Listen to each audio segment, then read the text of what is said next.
amphibians or turtles? Okay. Okay, well you're in the non-venomous snake station, and I'm Chris Urban. I represent our natural diversity section, and Jerry Barton's our regional law enforcement manager for North Central region. So you've been kind of going around, and the guys that are in these booths are people that work for Jerry and I actually. So the supervisors got stuck with this one, but we like this one. We really enjoy the non-venomous snakes. And so today is it's one of the other themes in the non-game program area that is the commission's theme today. So we're going to try to dispel some myths and talk to you a little bit about snakes, educate you a little bit about non-venomous snakes, and then you'll go on to venomous snakes to see those guys. So snake species, snakes. What makes a snake? What makes a snake a snake? What's different about them that's different than any other critters in the animal kingdom? Anybody want to say? No legs, no feet. That's right. So how about the way they look? What makes snakes a little bit different? That's right. You guys are right with movement. We'll talk about movement in a minute. But what about how they look? Something physical about them. Yeah. Think about when you look at a snake, what's different about a snake? Actually, it's similar with turtles too. Turtles, it's another similarity with turtles. They have scales. Good, they have scales. That's what I was looking for, scales. And the other thing that they have that you don't really see, he wasn't fazed by that, was he? The scales, and they also have claws. And people say, well, snakes don't have claws. They actually do. There's a little tiny claw on the end of their tail, and they have a vestigial claw, that's what they call it, inside them. But we won't go into that in any detail. Movement, we talked about movement, or somebody mentioned movement here, how they move. They move in two ways. Do you guys guess how many ways how they move? Can someone tell me how a snake moves? How about you, little guy? No, he's not paying attention. How about you? She's doing it. Who's doing it? That's it. That's serpentine motion, right? They're moving that's serpentine, like a snake, right? And then the other way they move is called rectilinear motion. It's when they contract their stomach muscles, and then they release them, and contract them, and release them. And they'll actually move along very slowly in a straight line, or maybe curved, but they still move very slowly like that. That's a second form of moving. And no other animal really on the planet moves like that in those two ways anyway. So in Pennsylvania you have a pretty decent amount of diversity. Can anybody guess how many snakes we have? I think I may have mentioned it, I don't remember now.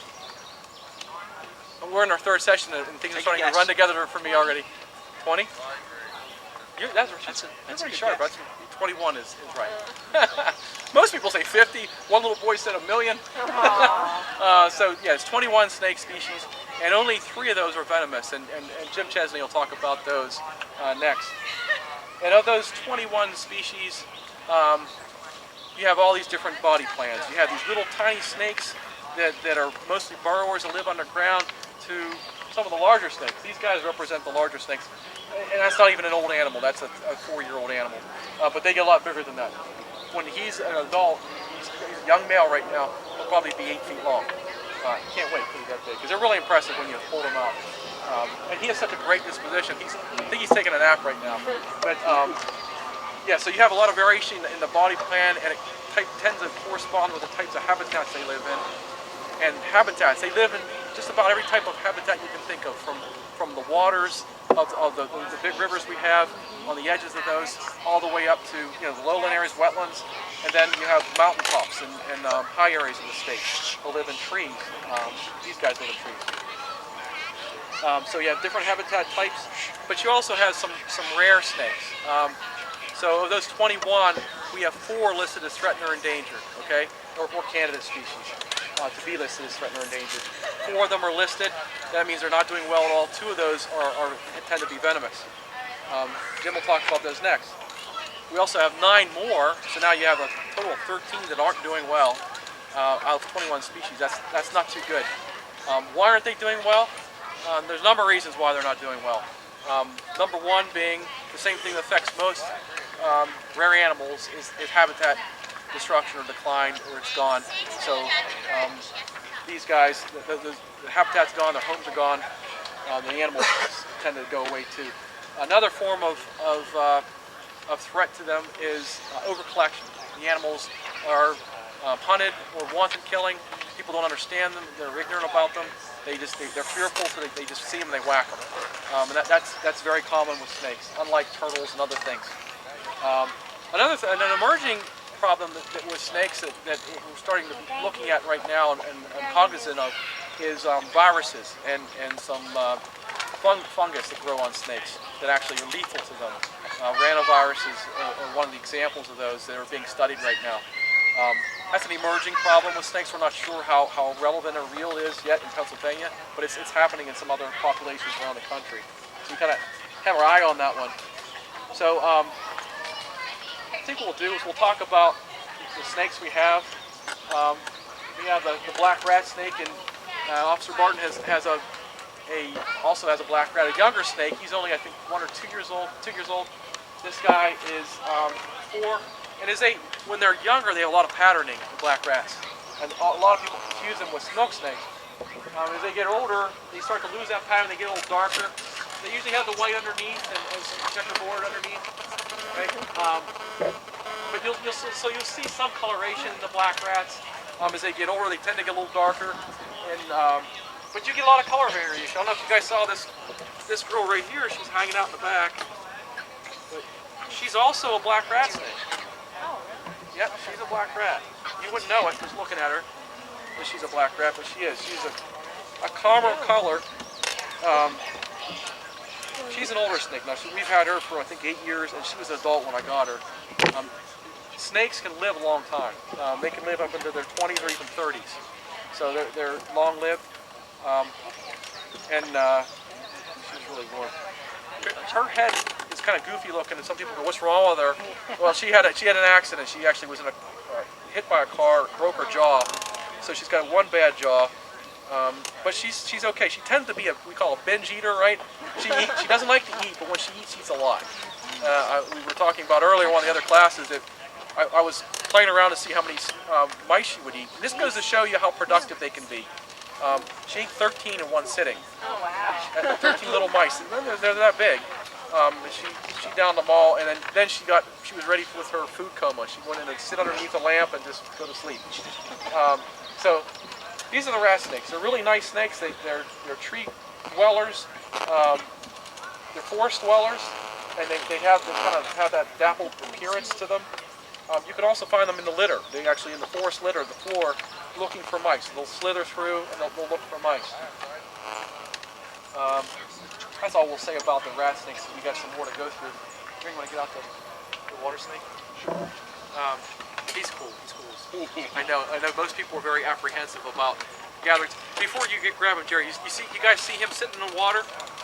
There's a snake. He's kind of in the back of the tank, but if you see him, he just went down. They're very comfortable in the water, these guys. And they tend to be submerged. They're very dense snake, and they just sit underneath the water. If you ever see something going through the water, but you just see its nose, it's a water snake. They're very common. Just about any water body you'll see these guys in ponds, streams, rivers. You'll see water snakes. And what do they feed on? They feed on small fish. They feed on green frogs and other things that they can eat, mostly cold-blooded things. Really, again, they're semi-arboreal, so they will climb trees. This one's he's not real active, so he's a little chubby, but they tend to be heavy-bodied. Yeah, they tend to be heavy-bodied. This is like some of the most exercise he gets is when he's hanging out with us when we do programs. But the water snake has some banding to them. You can see in the light. Actually, you can see it pretty good now. Yeah, and there's some light banding outlined in dark. And the belly, check out the belly. It's kind of orangish, little halos going through it. Really pretty. And then the Nerodia species is characterized by looking at the lips. The lips have lines on them. A lot of people confuse these with copperheads because when they're angry, they'll make their head. I don't want to be too manipulative there, but they'll kind of flatten their head. And the snakes do several things when they're angry or upset to let you know that. One of them is they'll hiss. They'll actually suck in air through their nares, their nose. They'll breathe it in, and it sounds like that. It kind of frightens you, like, whoa, what was that? They'll pull in air. And the other thing they do is vibrate their tail. This is the calmest water snake I've ever seen. They'll buzz their tail. They're trying to like imitate a rattlesnake, and they'll do that. Yeah, I have to watch her because she tries to get away sometimes. How long have you had this one? Since '04, and he was an adult when I got him, Yeah. so he's been around for a while. But you know, it was funny. I was giving a program something like this, and this kid walked up. He's about a 15-year-old kid. He said, "Mr. Urban, here's a water snake," and I went like, "Whoa, wait," because most water snakes, if you try to grab one, they're going to nail you a bunch of times. Oh, really? He doesn't do that. He's maybe there's something wrong with him. He's challenged. But now there are some water snakes that are very have very gentle disposition. But he's really nice, and He's got great for programs. what's called keeled scales, very heavily keeled scales, very rough to touch. The smooth snakes, the keels are, if you look at a scale, it's like a little oval almost, and if it's keeled, it have a little bump on it. So the ones that look rough like him, they have a real high keel. Some of the other snakes we have, the rat snakes have a semi-keeled scale, so they look a little more shiny. And then another one, is the, I don't want to put her, I don't want these two to interact, so I'm going to try to separate them, but, because he's a young male, and he'll chase after her, and I don't want to do that. He's like an adolescent. That would be a learning experience. Sure it would for him. But let me see. This one you want? Yeah, oh yeah, that's a perfect one. Open another. Gary's getting out our milk snake. It's an eastern milk, and notice, look how shiny, right away, you see how shiny he is. No keeling, almost keeling is absent. So they have a real shiny, and they're real soft to the touch, kind of feel satiny. Now the milk snake is it's a ground snake. It mostly lives on the ground. All snakes are good climbers. They have low centers of gravity. They can climb real easily. And so a couple distinguishing features with the milk snake is you see that banding, and then you'll. This tastes good. She's hungry. She is hungry. I haven't fed her, and she's been trying to eat me every once in a while. She takes a little, like she's annoyed. But milk snakes have this strong banding with kind of a reddish hue to it on the these little spots. The belly is checkerboard pattern, very distinct, and the head has a Y or V shape on it. And if you look at her head, it's kind of hard to see, but you'll see a little Y or a V. A lot of people confuse these with copperheads and water snakes, and mostly copperheads. So a lot. See, there she goes. All right, that's enough. That's enough. A lot of them. She did that earlier. That one, she took a little more of a hunk out. She hasn't. Maybe we need to give her some mice. What do these guys feed on besides my finger? Is they usually feed on little tiny mice. And she just gave birth to some eggs a little bit ago, so she's hungry. Right after they eat, when they eat, typically when they give birth while they're gestating, they don't eat. So they basically starve, and the young are taken from the reserves on the animal. So they're really almost starving when after they give birth. So we try to feed them right away, and I haven't fed her, so she's trying to munch on these. But they're not typically very bitey, but I think she's just reacting because of her condition. Okay. Speaking of condition, Oh yeah. Speaking of condition, this one didn't have her young yet. She's gravid.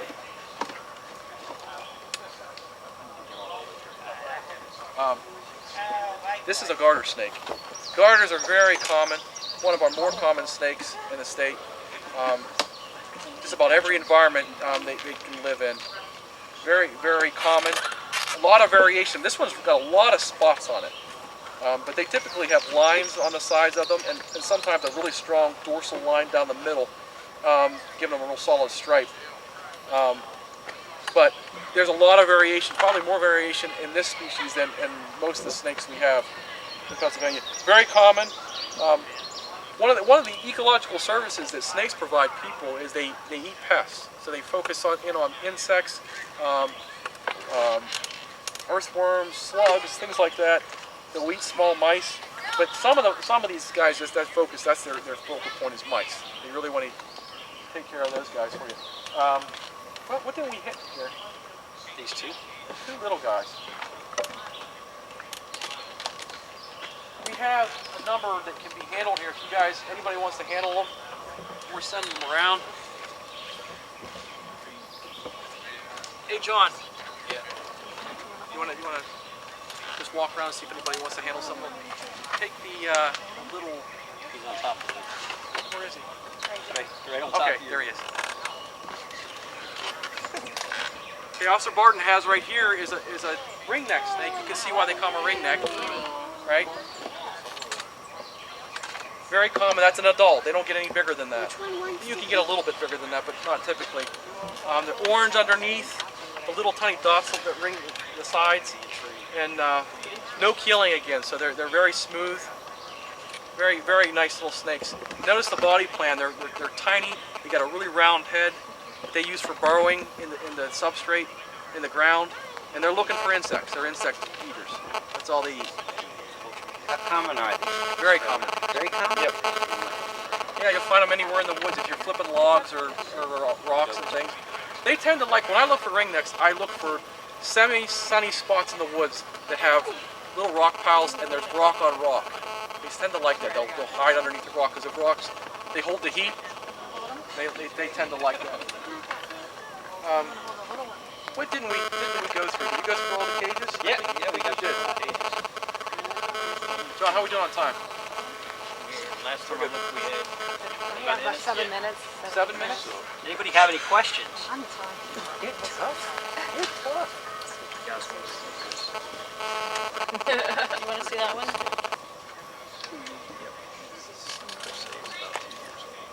You want to hold the little one? But you like snakes? Which one? Which one?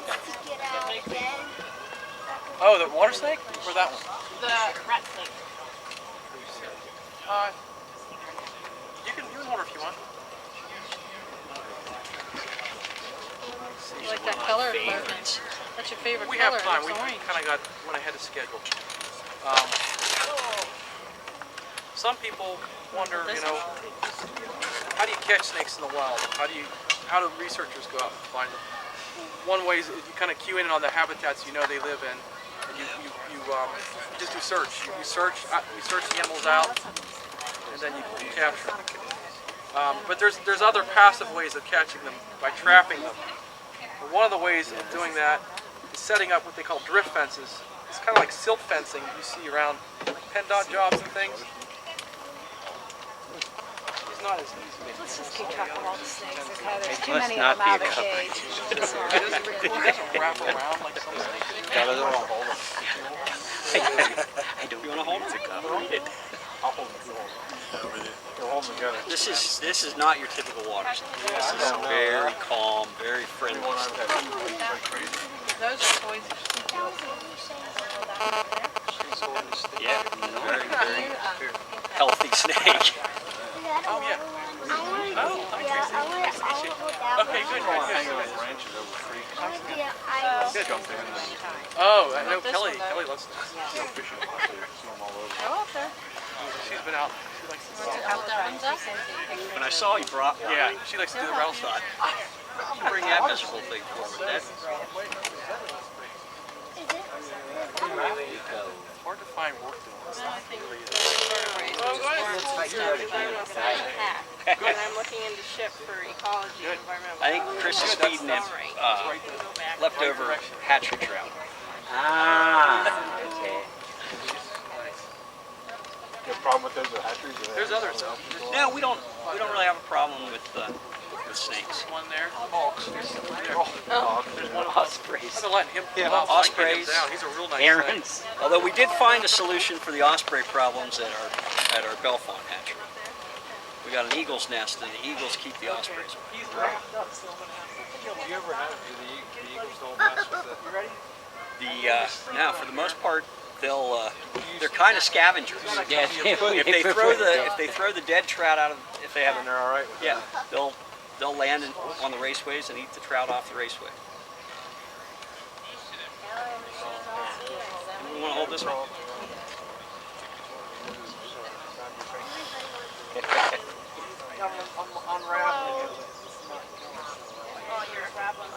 I think that's my new favorite out of the whole group. What's this guy? Oh.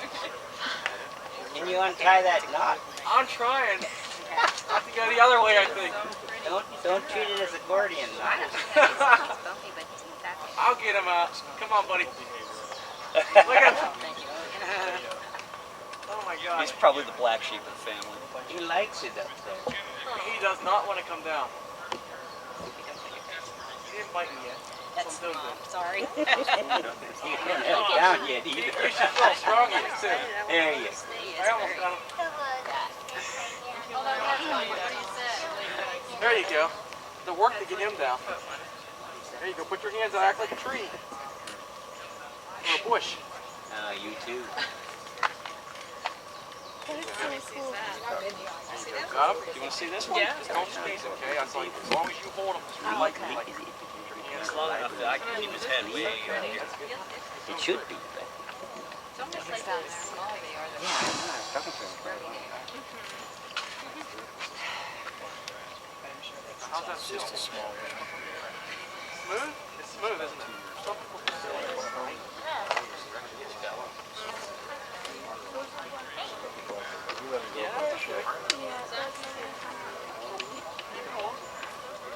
Buddy. He's a real nice guy. Yeah, right.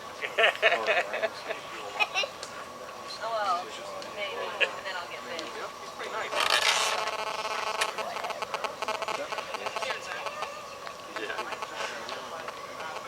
Where do you find the northern water snakes? Everywhere? Everywhere? Why don't I free them? They're, What's that? that's the typical water snake in Pennsylvania. She's been out a lot for her. It's not really give her a break. But if you want to hold another one. This one's awfully dark. They're usually more patterned. Yeah. Yeah, you can see in the sun. You can see his bands, but he's